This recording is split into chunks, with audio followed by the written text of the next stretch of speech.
মাথার উপরে যেদিন সূর্যটা নেমে আসবে, সূর্যের তাপে গুনাহগারের মাথার মগজগুলো ভাতের মারের মতো ফুটতে থাকবে।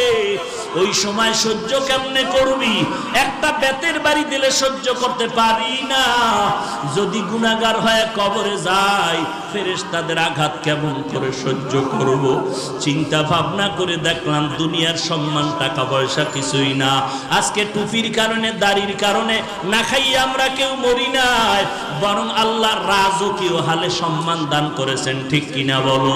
হাজী ইমদাদুল্লাহ মুহাজিরে মক্কি রহমাতুল্লাহ আলাইহি যত কিতাব খুলে দেখে কোনো লেখা নাই, সব সাদা সাদা সাদা। আবার সামনে কিতাব খুলে সাদা, কোনো লেখা নাই।